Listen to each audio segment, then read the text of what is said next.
Assalamualaikum warahmatullahi wabarakatuh.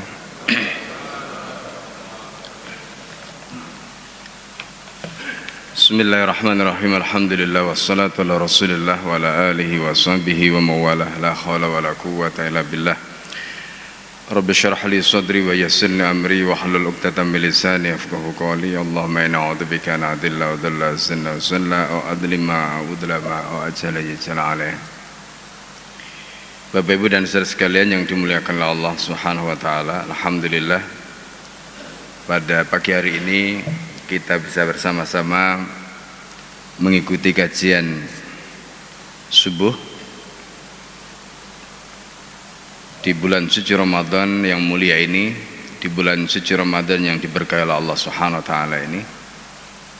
Kita biasanya mengkaji kitab Hayatus Sahabah, tapi karena ini bulan Ramadan, kita akan selingi dengan masih terkait dengan sirah, masih terkait dengan keteladanan yang kita bisa ambil dari sejarah emas peradaban Islam.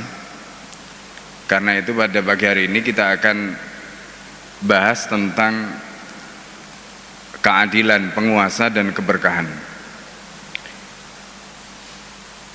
Pembahasan ini penting,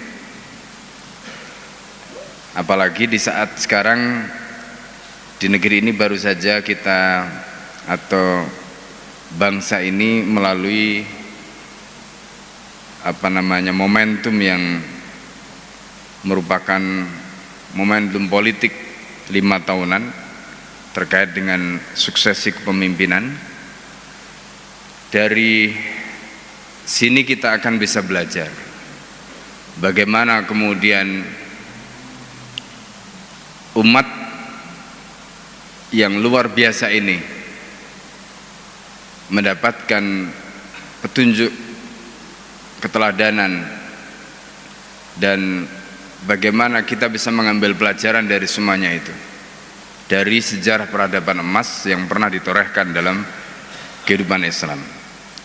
Oleh karena itu tema ini kita angkat karena antara keadilan penguasa dan keberkahan ini yang paling menonjol dan paling kuat itu ada pada sosok Umar bin Abdul Aziz, dan tentu juga sosok Khulafaur Rasyidin sebelumnya. Nah, karena itu pembahasan tentang bagaimana keadilan penguasa khususnya pada kisah-kisah inspiratif yang dihadirkan dalam kehidupan peradaban Islam khususnya di zaman Umar bin Abdul Aziz ini penting untuk kita bahas. Bapak Ibu dan saudara sekalian yang dimuliakan oleh Allah Subhanahu wa taala, kalau kita perhatikan tentang Umar bin Abdul Aziz, beliau ini adalah khalifah yang ke-8. Khalifah itu adalah jabatan tertinggi di dunia, dan khususnya bagi umat Islam di seluruh dunia. Khalifah itu adalah jabatan, dan khalifah itu adalah orangnya, sementara khilafah itu adalah jabatannya. Di dalam surat Al-Baqarah ayat 30 misalnya, Allah Subhanahu wa taala menyatakan, inni ja'ilun fil ardi khalifah. Inni ja'ilun fil ardi khalifah, sesungguhnya aku menjadikan di muka bumi ini seorang khalifah. Khalifah di dalam konteks ayat ini itu ada yang mengartikan khalifatullah fil ard. Khalifah itu artinya adalah wakilnya Allah di muka bumi. Yang kedua, khalifah yang dimaksud di sini seperti kata Imam Al-Qurtubi, wa hadhil ayat aslun fi wujubi nasbi al-khalifah. Ayat ini merupakan pangkal dasar mengenai kewajiban mengangkat seorang khalifah. Itu penjelasan Al-Qurtubi.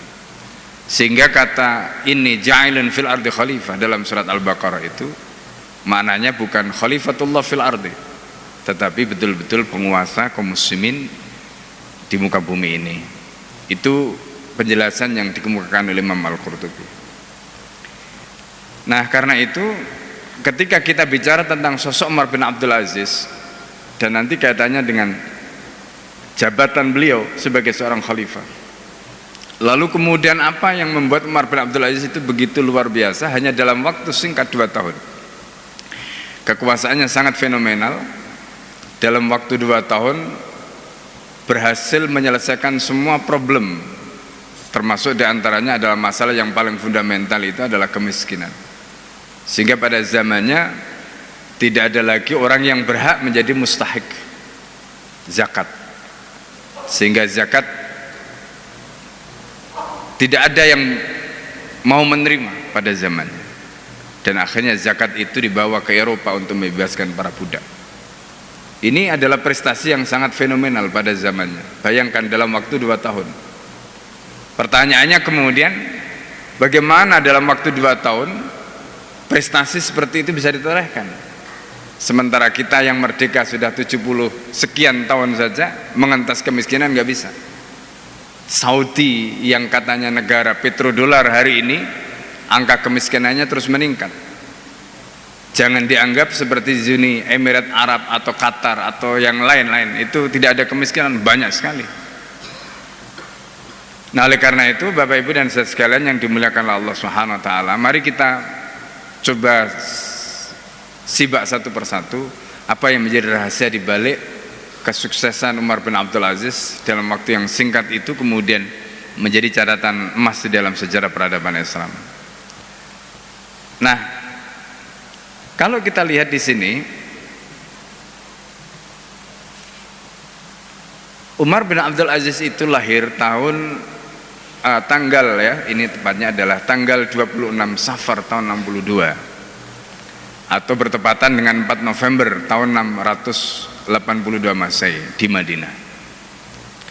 Kemudian beliau itu wafat Februari 720 Masehi di usia 39 tahun. Usianya belum tua, masih mungkin lebih tua kita, ya, 39 tahun. Artinya kalau kita katakan beliau itu menjadi penguasa, sangat mudah sekali umurnya, 39 tahun, ya. Beliau berarti kira-kira 37, umur 37, karena hanya 2 tahun menjadi khalifah.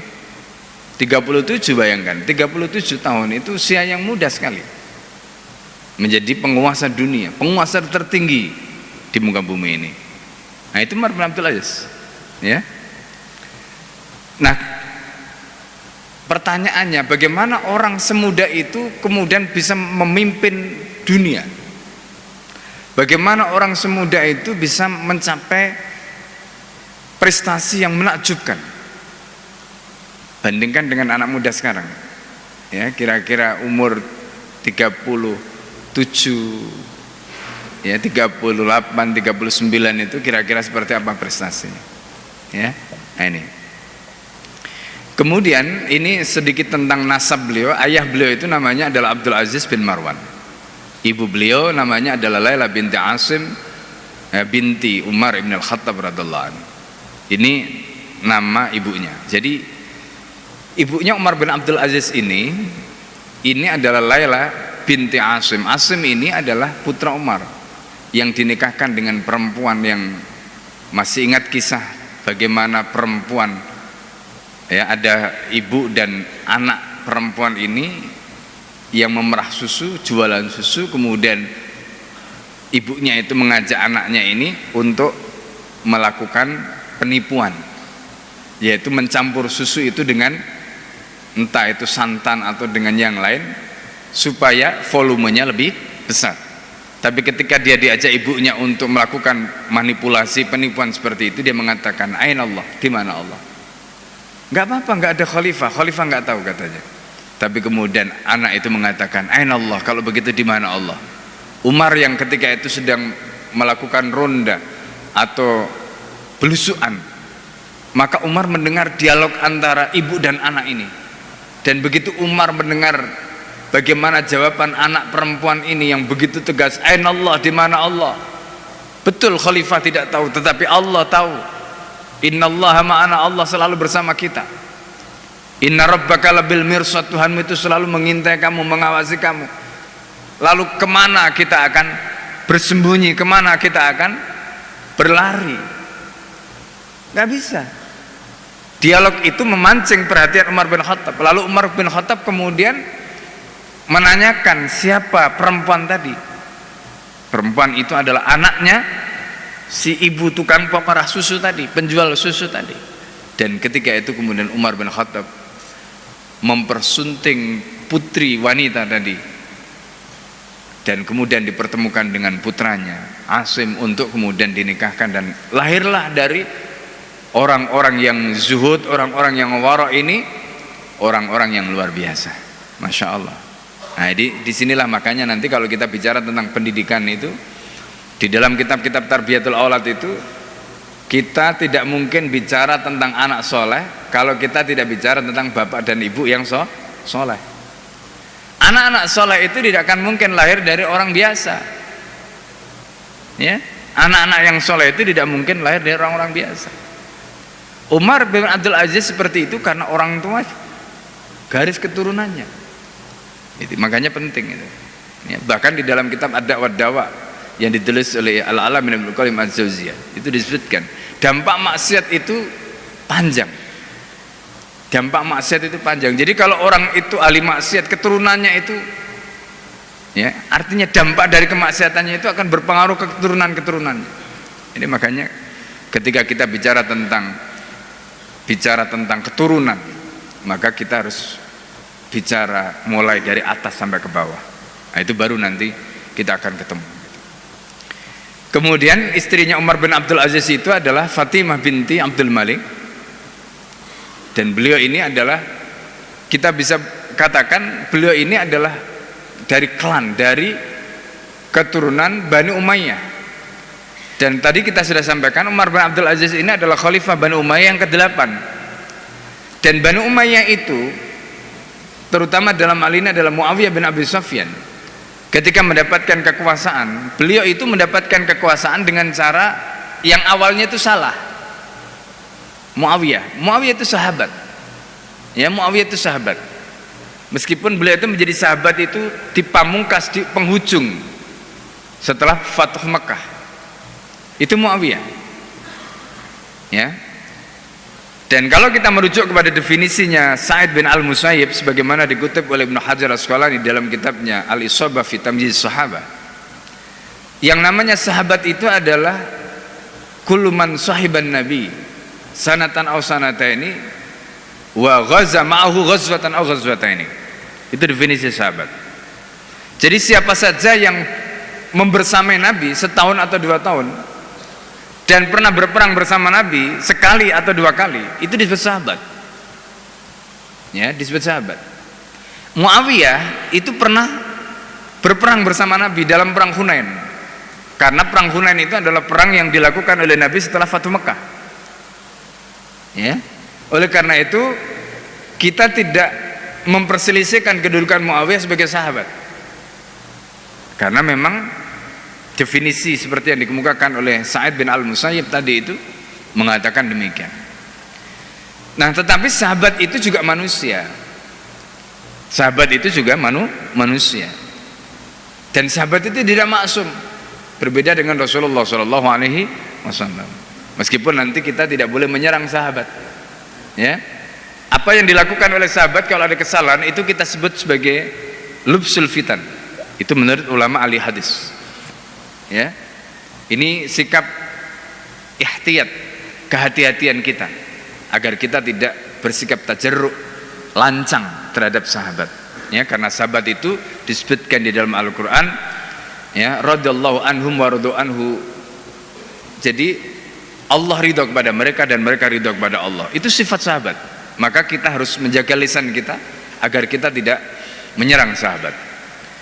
Nah, kemudian kembali kepada Muawiyah. Muawiyah itu mendapatkan kekuasaan di zaman, ya, Sayyidina Ali. Pada saat itu Sayyidina Ali menjadi khalifah. setelah terjadinya saurah, pemberontakan yang dilakukan oleh ahli Thawrah.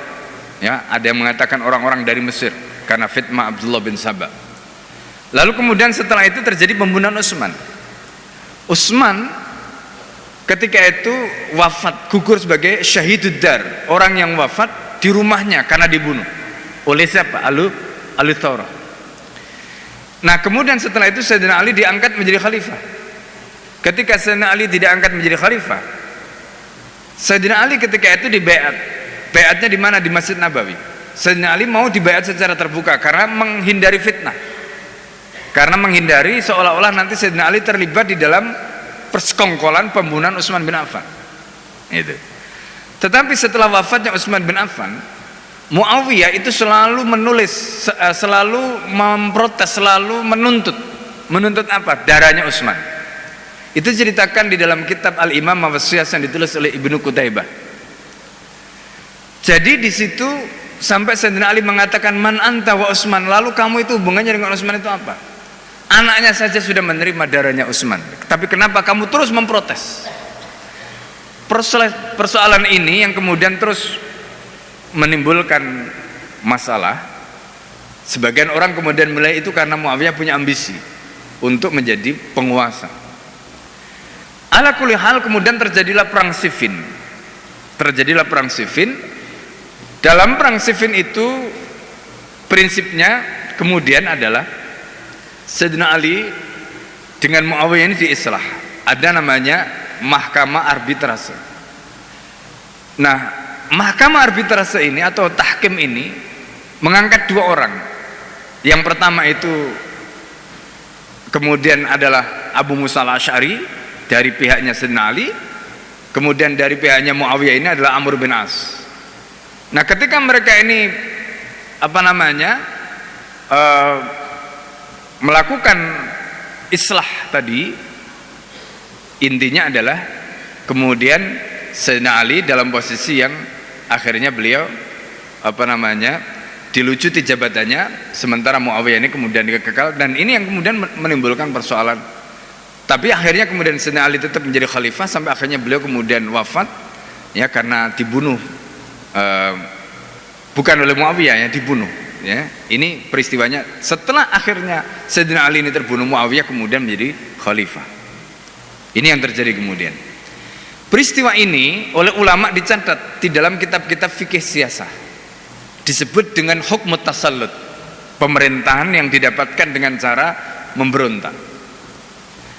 Tetapi kemudian ketika Sayyidina Ali diganti oleh putranya yaitu Sayyidina Hasan, di mana Sayyidina Hasan itu dibaiat dengan baiat yang sah secara syar'i, 6 bulan kemudian setelah Sayyidina Hasan dibaiat, maka Sayyidina Hasan itu menyerahkan kekuasaannya kepada Muawiyah.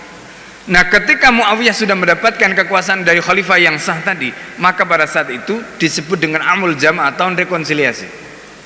Di tahun rekonsiliasi itu berarti apa? Kekuasaan Muawiyah sudah didapatkan dengan sah, meskipun awalnya didapatkan dengan tasallut, dengan cara memberontak tadi. Ini catatan sejarah, kemudian akhirnya ditutup di situ. Ini yang perlu kita pahami. Nah, hanya masalahnya kemudian ketika Muawiyah itu mau wafat, Muawiyah itu menyerahkan kekuasaannya dengan cara yang tidak tepat, sehingga dikenal di dalam sejarah itu dengan istilah al-bai'at bil mali was saif. Jadi baiat terhadap Yazid bin Muawiyah itu dilakukan dengan pedang dan juga dengan mal. Siapa yang mau membaiatnya maka akan diberi uang. Siapa yang tidak mau maka akan intimidasi, bahkan kalau perlu dibunuh dengan pedang. Itu yang terjadi di akhir kekuasaan Muawiyah. Ini diceritakan oleh As-Suyuti di dalam kitabnya Tarikhul Khulafa. Nah, oleh karena itu apa yang terjadi? Kekuasaan Bani Umayyah ini akhirnya tadi ada praktek-praktek kedoliman yang dilakukan di situ. Nah, sampai kemudian kedoliman itu diputus oleh siapa? Oleh Umar bin Abdul Aziz, khalifah yang ke-8 dari Bani Umayyah ini. Jadi kan panjang kalau kita lihat itu, dari Yazid bin Muawiyah sampai kemudian Umar bin Abdul Aziz, 8 orang khalifah, panjang. Baru kemudian berhasil diputus mata rantai kedoliman itu oleh Umar bin Abdul Aziz. Nah ini sedikit kita tarik ke belakang sejarahnya supaya kita paham. Dan ketika Umar bin Abdul Aziz itu menjadi khalifah dan memang betul-betul beliau komit untuk menyelesaikan kedoliman tadi. Nanti kita akan lihat bagaimana langkah-langkah beliau ketika beliau berkuasa dan bagaimana kedoliman itu betul-betul berhasil dibersihkan oleh Umar bin Abdul Aziz. Nah, terus kemudian dalam waktu yang singkat setelah kedoliman itu berhasil dibersihkan oleh Umar bin Abdul Aziz, keberkahan itu datang dari Allah Subhanahu wa taala. Dalam waktu singkat kekuasaannya itu menghasilkan, membawa keberkahan, adil, makmur. Kalau bahasanya itu baldatun thayyibatun wa rabbun ghafur. Gemah ripaloh jinawe, orang Jawa bilang. Nah, itu dalam waktu 2 tahun. Ya, dalam waktu 2 tahun. Nah, ini sejarahnya. Nah, beliau itu punya beberapa putra, ya. Karena itu beliau kemudian dikenal dengan nama Abu Abdillah. Abu itu adalah panggilan kunyah. Kunyah itu adalah nama yang dinisbatkan pada anak. Jadi kalau misalnya beliau punya anak namanya Abdullah, maka beliau dipanggil dengan Abu Abdillah. Ini tentang anak-anak beliau. Nah, yang menarik, apa yang menyebabkan Umar bin Abdul Aziz itu kemudian bisa keluar dari kedoliman yang sudah dipraktekkan turun-temurun oleh Bani Umayyah tadi? Ini rahasianya. Pertama adalah karena beliau itu merdeka dari cengkeraman dunia. Ini yang menjadikan Umar bin Abdul Aziz ketika itu akhirnya berhasil melepaskan diri dari praktek kedoliman yang dilakukan oleh Bani Umayyah. Ini, ya. Nah, diriwayatkan di dalam kitab-kitab tarikh, ya, di situ disebutkan bahwa Umar bin Abdul Aziz ini termasuk orang yang berhasil memerdekakan dirinya dari cengkraman, mulai dari perhiasan, ya, cengkraman, ya, dunia, ya, perhiasan dan kemilau dunia tadi. Kenapa? Karena intensitas interaksi beliau itu dengan Al-Quran. Jadi intensitas interaksi beliau dengan Al-Quran itu kemudian akhirnya menjasad di dalam dirinya. Nah, ini poin pertama. Jadi hidayah Al-Quran, petunjuk Al-Quran dalam diri beliau itu berhasil menerangi jiwanya sehingga kemudian beliau melihat ke depan. Kemana? Akhirat. Gitu. Melihat ke depan, ke akhirat. Nah, ini yang kemudian beliau ungkapkan sendiri.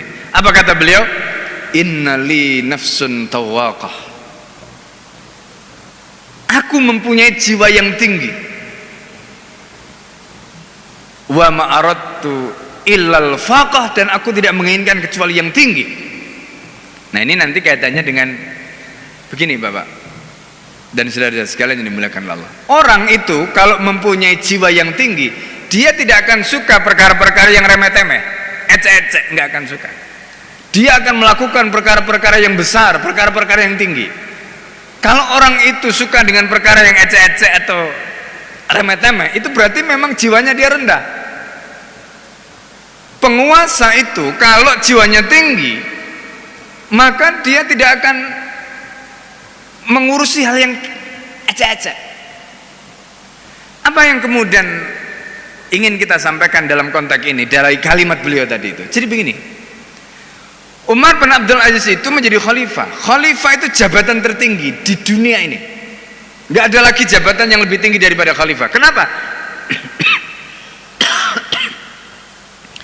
Karena khalifah itu adalah kepala negara Islam, di mana negara Islam itu mengurusi seluruh umat Islam di seluruh dunia. Itu khalifah. Jadi bukan seperti presiden. Presiden itu hanya satu wilayah, ya, negara kecil kalau presiden. Bayangkan wilayah Umar bin Abdul Aziz ketika itu, di mana Bani Umayyah itu dikenal pada zamannya itu sebagai Asrul Futuhat, era pembebasan. Pada zaman Nabi saja, bayangkan zaman Nabi saja itu kekuasaannya meliputi 7 negara. Sekarang ini menjadi 7 negara. Jazirah Arab namanya. Mulai dari Saudi Arabia, yang kedua Kuwait, Bahrain, Qatar, Zuni Emirat Arab, Yaman, Oman. Itu 7 negara. Itu pada zaman Nabi yang disebut dengan Jazirah Arab. Kemudian ketika Nabi wafat, kekuasaan itu diperluas pada zaman Abu Bakar, ditaklukkanlah Persia, dilanjutkan oleh Umar. Persia itu meliputi Iran, Irak, itu di luar, itu perbatasan dengan Jazirah Arab. Kemudian ditambah lagi dengan pembebasan Syam. Syam itu meliputi 4 negara, Yordania, Palestina, Lebanon, dan Suriah. Sudah berapa negara tadi? 7 ditambah 2 ditambah 4, berapa? 9 ditambah 4, 13. Ya, belum lagi wilayah Afrika, itu sudah masuk, karena wilayah Afrika itu ditaklukkan pada zaman Utsman bin Affan. Ya, wilayah Afrika itu ditaklukkan pada Utsman bin Affan. Jadi kalau kita lihat Mesir itu masuk wilayah Afrika itu zaman Umar, itu sudah ditaklukkan. Libya, ya, termasuk nanti Aljazair, macam-macam, Tunisia, itu wilayah Afrika, itu sudah ditaklukkan. Belum lagi wilayah India, jadi mulai dari Pakistan, Bangladesh, kemudian Afghanistan sampai ke India, itu nanti itu semuanya sudah ditaklukkan. Bayangkan betapa luasnya wilayahnya, ya. Dan itu semuanya diwariskan kepada siapa? Kepada Umar bin Abdul Aziz untuk ngurusi itu. Umur 37 tahun ngurusi negara seluas itu, ya kan? Di mana puncak kekuasaannya itu nanti kalau kita bisa lihat pada zamannya Sulaiman Al-Qanuni, di mana 2/3 dunia itu di bawah kekuasaan satu orang yang disebut dengan Khalifah kaum muslimin tadi, ya, yang disebut dengan Khalifah kaum muslimin itu. Jadi Khalifah ini nggak main-main, kekuasaannya begitu luas. Karena itu bisa kita katakan Amerika, Uni Soviet ketika itu, Cina itu nggak ada apa-apanya dibanding dengan kekhalifahan ini, nggak ada apa-apanya. Nah, yang menarik adalah dari kalimat tadi, innali nafsun tawaqah, aku mempunyai jiwa yang tinggi, ma'aradtu ilal faqah, dan aku tidak menginginkan kecuali yang tinggi. Apa maksudnya? Beliau itu sudah di puncak jabatan dunia, karena khalifah itu adalah jabatan paling tinggi. Pertanyaannya kemudian, jabatan apa lagi di atas itu? Kan nggak ada, sudah mentok, ini jabatan sudah mentok. Nah, orang seperti Umar bin Abdul Aziz ketika sudah di puncak jabatan dunia tadi, apa yang dia cari? Beliau ingin naik ke atas lagi. Naik ke atas kemana lagi? Sudah nggak ada lagi jabatan itu. Jawabannya adalah di atas itu adalah jannah, di atas itu adalah akhirat, di atas itu adalah jannah. Maka ketika beliau di puncak itu, pikirannya, hatinya itu semuanya menuju ke surga, akhirat, surga, akhirat, begitu. Itu yang dimaksud dengan innali nafsun tawaqah ma'aradtu illal faqah. Itu kalimat beliau. Oleh karena itu, inilah yang kemudian membuat beliau bisa merdeka dari cengkeraman dunia, karena pikirannya akhirat, surga, akhirat, surga. Itu sudah, dunia itu udah lewat. Nah, ini yang terjadi, udah lewat. Makanya ini yang menjadi alasan kenapa beliau tidak tertarik dengan perhiasan dunia. Bahkan kemudian nanti istrinya itu diberi tawaran. Istrinya itu diberi tawaran oleh beliau itu, kalau kamu mau menjadi istriku, kamu lepaskan semua perhiasanmu yang didapatkan dari keluargamu, serahkan kepada Baitul Mal. Subhanallah, ya, serahkan pada Baitul Mal. Kamu milik aku atau kamu milik duniamu. Itu pilihan yang diberikan oleh Umar bin Abdul Aziz kepada istrinya. Nah, ini menunjukkan bahwa luar biasa, ya, tentang jiwanya Umar bin Abdul Aziz tadi itu. Nah, kenapa bisa begitu? Karena cahaya Al-Quran itu menerangi jiwanya. Orang itu kalau jiwanya diterangi oleh Al-Quran dan kemudian bayangan akhirat itu begitu kuat, dunia itu lewat, Pak. Lewat dunia. Bukan berarti kita tidak penting, ya. Dunia itu penting, tetapi dunia ini menjadi apa? Menjadi jembatan bagi kita, menjadi jalan bagi kita untuk menuju akhirat. Jangan dibalik, dunia menjadi tujuan. Salah. Allah mengatakan di dalam Al-Quran, wabtaghi fima atakallahu darul akhirah. Kamu cari fima atakallahu darul akhirah, apa yang Allah itu datangkan, berikan padamu untuk akhirat itu. Itu yang kamu harus cari. Wabtaghi fima atakallahu darul akhirah wala tansa nasibaka minad dunya. Tapi kamu jangan lupakan bagianmu dari dunia. Kita ini hidup di dunia. Jadi karena itu hidup di dunia itu filosofinya untuk apa? Untuk bekal ke akhirat. Itu filosofinya.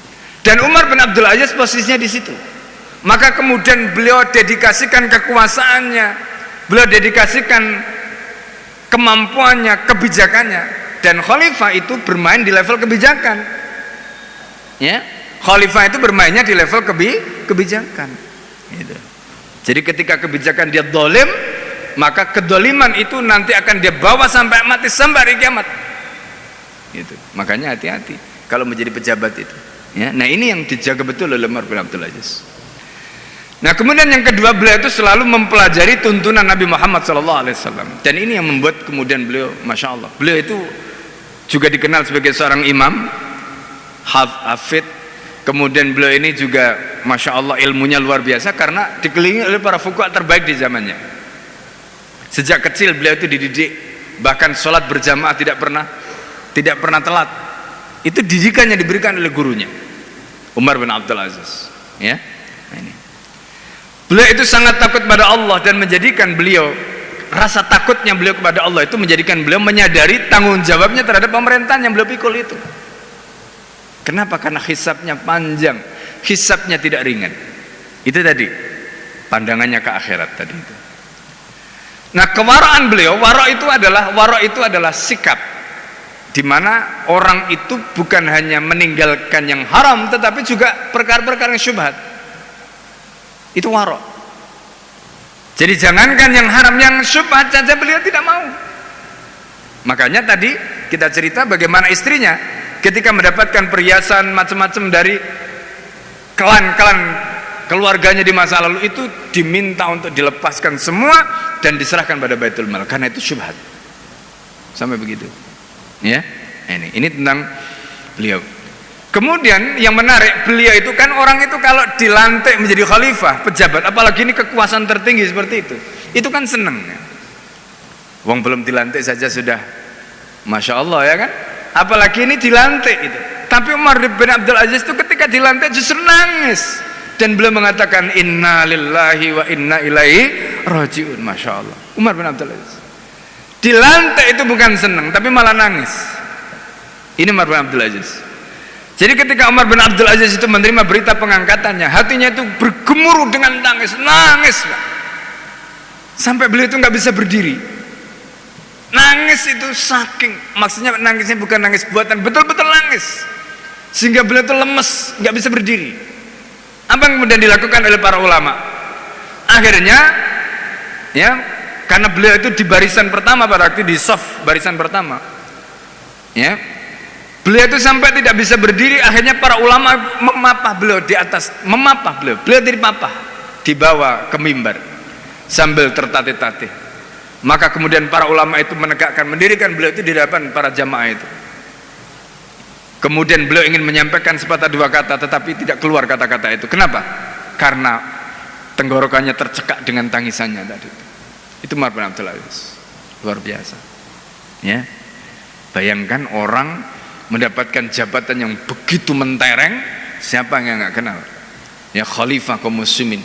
Tapi justru jabatan itu tidak membuat beliau senang, jabatan itu justru membuat beliau gemeter, membuat beliau itu tidak bisa berdiri, membuat beliau itu lemes, dan itu yang menjadikan beliau tadi itu masya Allah. Ya, ini. Dan yang menarik di dalam riwayat yang lain disebutkan, ketika beliau itu berpidato, beliau itu mengatakan begini. Ini kalimat beliau. Bai'atukum bi'atak. Jadi di sini disebutkan bai'atukum bi'anakikum. Bai'at kalian itu ada di pundak-pundak kalian. Maksudnya kalian itu artinya ini bukan tanggung jawabku, ini bai'atmu. Ini di atas pundak kalian, karena di dalam hadis itu kan Rasulullah mengatakan, ya, man mata walaysa fi unuki, kan begitu. Siapa yang mati walaysa fi unuki, dan di atas pundaknya tidak ada bai'at. Karena itu Umar bin Abdul Aziz mengatakan bai'atukum bi'anakikum. Bai'atmu itu di atas pundak kalian, itu menjadi tanggung jawab kalian. La uritu khilafatakum, aku tidak menginginkan khilafah kalian, katanya. Masya Allah, ya, aku tidak menginginkan khilafah kalian. Apa yang terjadi kemudian? Fabakan nas, orang kemudian menangis, ya, orang menangis karena orang tahu siapa yang bisa diharapkan keadilannya kecuali Umar bin Abdul Aziz. Karena mereka sudah membaca, mereka sudah mengikuti, mereka sudah merasakan bagaimana track record Bani Umayyah sebelumnya. Dan mereka tahu Umar bin Abdul Aziz ketika menjadi gubernur di Madinah, keadilannya seperti apa. Maka begitu Umar bin Abdul Aziz dipilih dan kemudian dibaiat, Umar bin Abdul Aziz diharapkan bisa membawa perubahan. Ini yang diharapkan.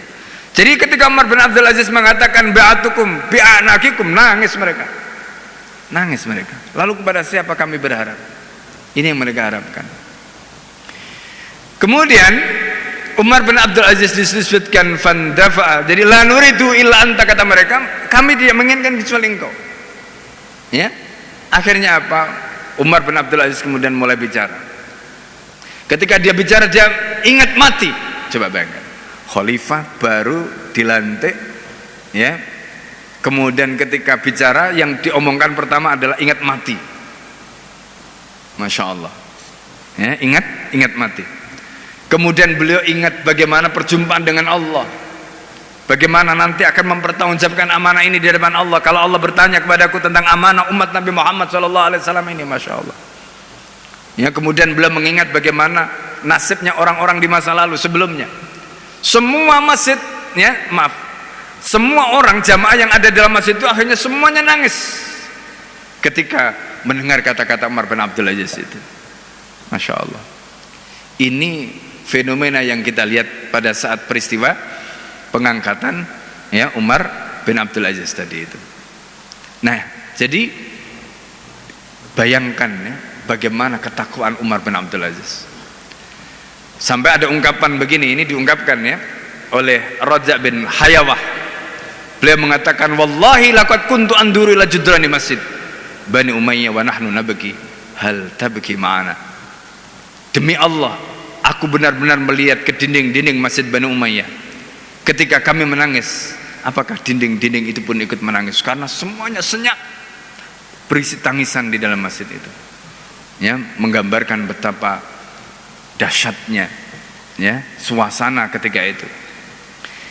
Nah, kemudian setelah peristiwa itu selesai, karena baiatnya sudah dikembalikan, Umar bin Abdul Aziz tidak menerima baiat, tapi kemudian umat tetap menginginkan beliau. Nah, ini yang nanti juga membedakan antara pembaiatan Umar bin Abdul Aziz dengan pembaiatan khalifah-khalifah Bani Umayyah sebelumnya. Kalau pembaiatan khalifah Bani Umayyah sebelumnya itu kan dilakukan dengan apa? Dengan tadi yang disebutkan dalam tarikh Al-Khulafa'nya Suyuti tadi, bil mal wasayf, dengan harta dan pedang. Artinya ada intimidasi, tidak dengan ar-ridha wal ikhtiyar, dengan sukarela. Maka Umar bin Abdul Aziz memotong semuanya itu dengan mengembalikan baiat itu kepada mereka. Kemudian setelah itu mereka mengembalikan baiatnya itu kepada Umar bin Abdul Aziz dengan sukarela. Dengan begitu berarti apa? Baiatnya Umar bin Abdul Aziz betul-betul dilakukan bukan karena paksaan. Nah, ini yang penting. Ini kasus pertama yang dipotong oleh Umar bin Abdul Aziz. Sehingga bisa kita katakan para ulama sepakat baiatnya Umar bin Abdul Aziz itu baiat yang sah karena dilakukan dengan sukarela, tidak ada yang dipaksa, tidak ada aspek atau unsur paksaan di sana. Nah, ini.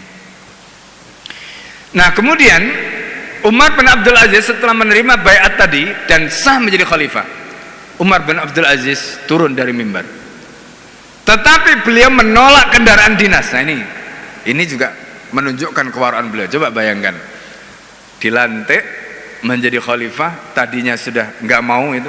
Kemudian ketika pulang kendaraan dinasnya disiapkan, beliau menolak untuk menaiki kendaraan dinas tadi. Kalau sekarang kan, ya, begitu dilantik pas pampres dengan kendaraan dinasnya, bahkan kalau perlu kendaraan dinas yang baru nggak mau, yang bekasnya pejabat lama, kan begitu. Umar bin Abdul Aziz disuruh naik kendaraan dinasnya nggak mau. Masya Allah, subhanallah. Apa kata beliau? Beliau mengatakan, la innama ana rajulun minal muslimin. Aku ini adalah bagian dari orang Islam. Aku ini orang Islam seperti kalian. Katanya, Masya Allah, Umar bin Abdul Aziz.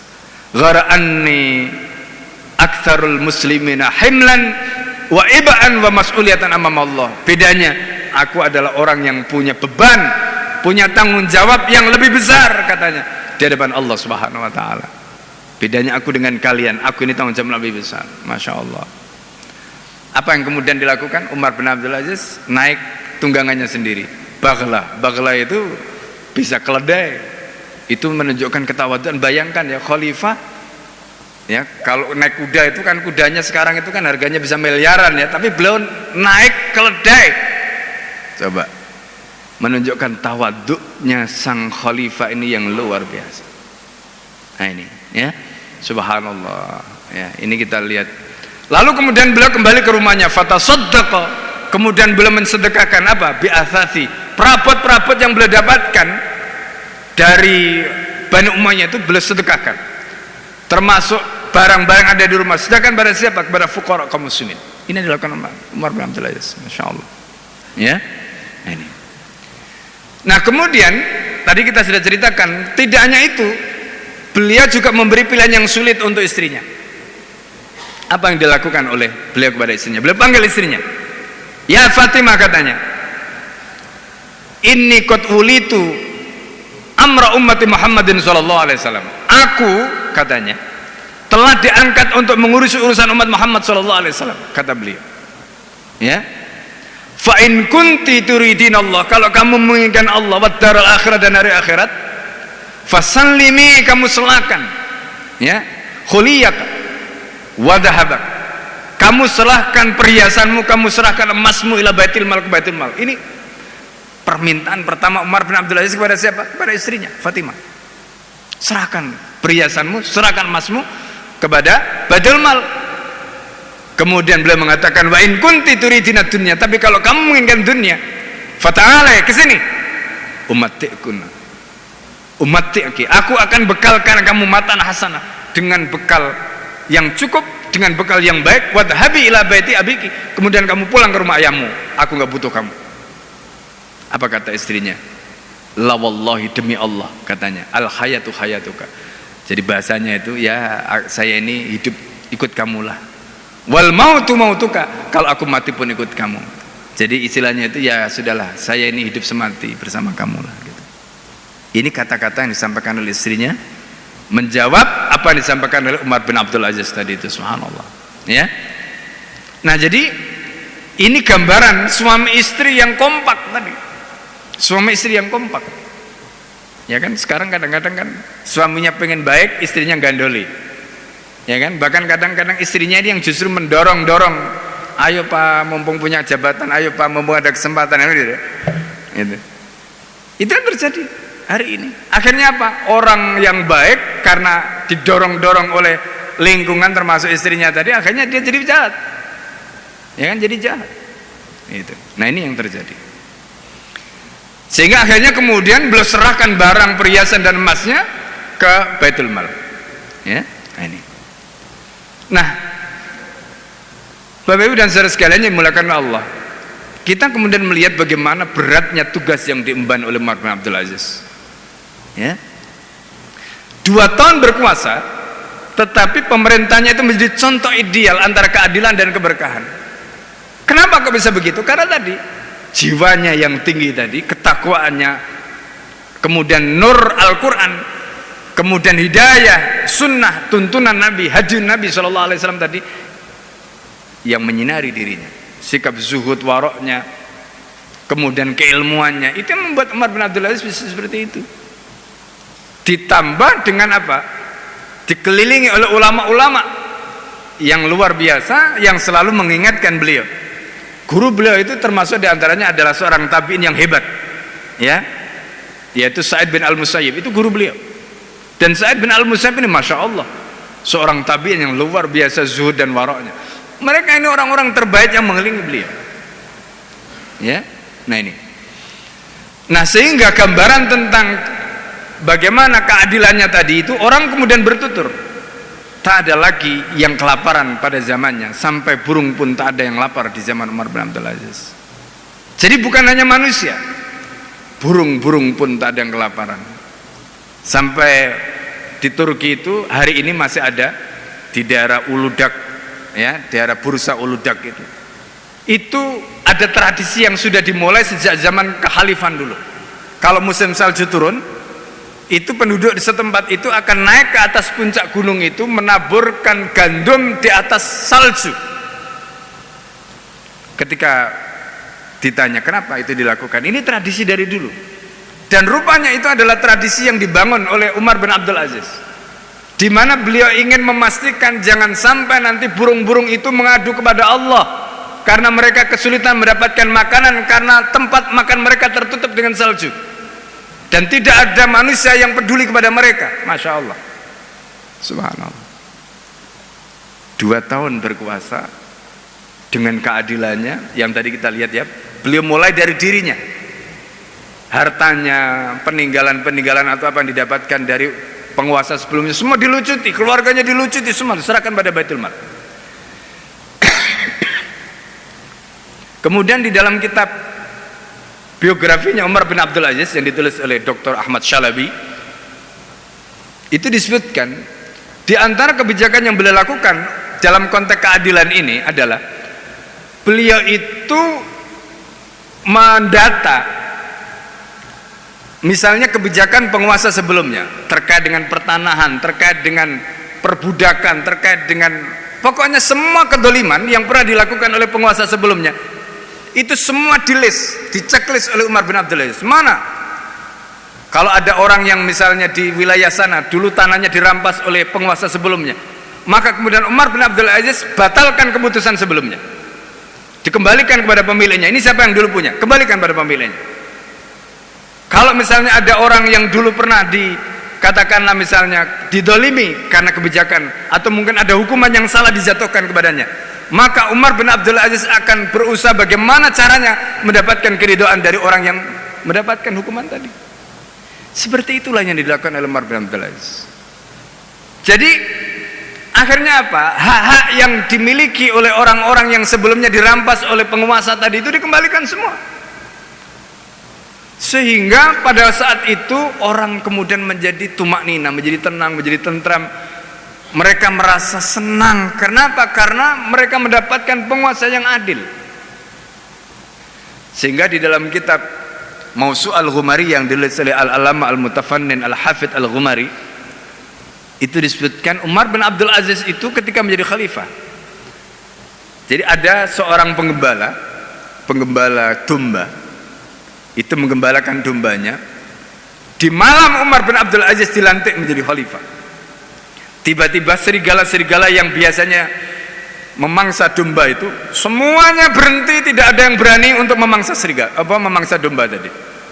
Kemudian penggembala domba itu mengatakan, ini pasti yang menjadi pemimpin, yang menjadi imam ini adalah seorang rajulun saleh, seorang laki-laki yang saleh, laki-laki yang adil, sehingga sampai serigala pun tidak berani untuk memangsa domba-domba tadi itu. Nah, ini diantara karomahnya Umar bin Abdul Aziz. Ini juga contoh keberkahan. Karena itu kalau kita ditanya apa teori yang bisa dipakai untuk menjelaskan bagaimana dalam waktu 2 tahun seluruh rakyat yang hidup di wilayahnya tadi itu kemudian bisa diselesaikan masalahnya, problem ekonominya selesai, semua selesai, asnaf 8 itu bisa diselesaikan, terutama fuqara masakin semuanya selesai. Pertanyaannya, gimana caranya dalam waktu 2 tahun bisa seperti itu? Kalau bukan karena keajaiban-keajaiban yang Allah berikan, dan di situ tangan Allah yang bekerja, itulah yang namanya barokah. Jadi ada faktor keajaiban-keajaiban itu yang terjadi di luar istilahnya itu kemampuan atau kapasitas manusia. Dan itu hanya bisa diwujudkan kalau penguasa tadi itu adalah penguasa yang adil. Maka kalau kita ditanya hari ini, mungkinkah Indonesia jika penguasanya adil, jika sistemnya adil, ya, katakanlah Islam diterapkan, penguasanya adil, dalam waktu 1 tahun atau 2 tahun Indonesia ini akan menjadi adil, makmur, gemari palo cinawe, maka dengan hakul yakin saya akan katakan iya, karena itu adalah jaminan Allah Subhanahu wa taala dalam Al-Qur'an. Allah mengatakan dalam Al-Qur'an, walau anna ahlal qura amanu wattaqau la fatahna alaihim barakatim minas sama'i wal ard. Walakin kata Allah, kadzabu. Itu yang terjadi. Jadi Allah sudah berjanji, walau anna ahlal qura, kalau seandainya penduduk suatu negeri itu aman wattaqau, mereka itu beriman dan bertakwa, dan itu dimulai dari atas penguasanya sampai ke bawah seperti kisah Umar bin Abdul Aziz tadi. Apa yang terjadi? La fatahna alaihim barakat. Allah mengatakan di dalam ayat itu dengan menggunakan kata la fatahna alaihim barakat. Di situ ada jawab qasam. Ya, jawab qasam itu berarti jawaban di mana Allah itu bersumpah. Ini sumpahnya Allah ini. Apa sumpahnya Allah? Wallahi, demi Allah, kalau mereka itu beriman dan bertakwa, aku bersumpah, kata Allah, akan aku bukakan, kata Allah, barokah dari langit dan bumi. Di situ Allah menggunakan kata la fatahna untuk menunjukkan kepada kita, kata mufassir, bahwa dibukanya berkah dari langit dan bumi itu mudah bagi Allah. Maka apa yang terjadi pada Umar bin Abdul Aziz dalam waktu 2 tahun bisa menyelesaikan semuanya itu karena sumpahnya Allah tadi, la fatahna alaihim barakatin minas sama'i wal ardh. Langit menurunkan berkah, bumi menurunkan berkah. Ketika langit dan bumi menurunkan berkah, maka berlimpahlah rizki, berlimpahlah kebaikan itu. Dan itulah yang terjadi, Masya Allah. La fatahna alaihim barakatin minas sama'i wal ardh. Tapi di ayat itu kemudian Allah mengatakan walakin kadzabu, sayangnya mereka enggak percaya. Ini masalahnya. Di Indonesia ini sudah merdeka 70 sekian tahun. Mayoritas rakyatnya muslim. Tapi kenapa negeri ini bisa seperti ini? Karena mereka kadzabu tadi itu. Walakin kadzabu. Itu masalahnya. Karena mereka kadzabu tadi itu. Mereka enggak percaya dengan Islam. Mereka enggak percaya dengan barokah yang Allah akan turunkan dari langit dan bumi kalau Islam diterapkan dengan adil tadi. Enggak percaya mereka. Karena nggak percaya jadinya kayak begini nih. Punya nikel habis digarong Cina, punya gas habis digarong Cina, punya emas habis digarong Amerika. Rakyat tidak mendapatkan apa-apa. Ini yang terjadi. Pejabatnya kaya raya, rakyatnya miskin, negaranya miskin. Hutang menumpuk lebih dari 8.000 triliun. Bahkan konon hari ini rakyat harus menanggung masing-masing kepala 3 triliun, belum lagi ya negaranya. Subhanallah. Itu yang terjadi. Kenapa? Ayat tadi mengatakan walakin kadzabu. Itu masalahnya. Walakin kadzabu.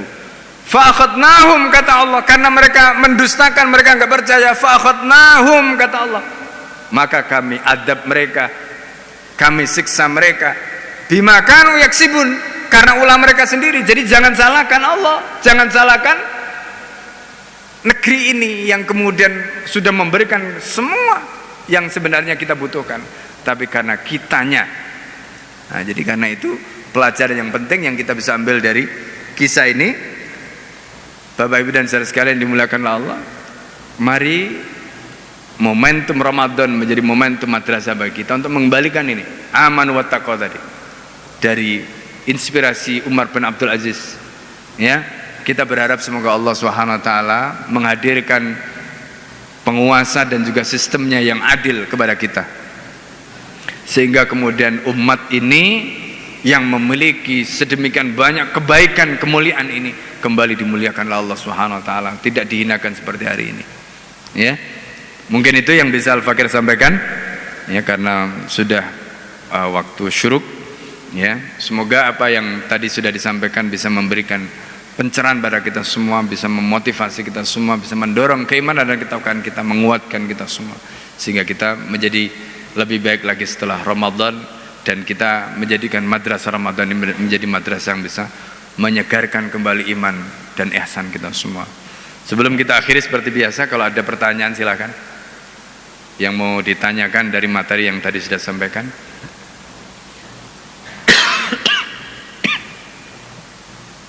Kalau tidak ada, kita cukupkan sampai di sini. Semoga Allah Subhanahu wa taala memberikan ilmu yang bermanfaat kepada kita semua. Kita tutup dengan baca doa kafarat majelis. Subhanakallahumma hamdika asyhadu an la ilaha illa anta astaghfiruka wa atubu ilaik. Assalamualaikum warahmatullahi wabarakatuh.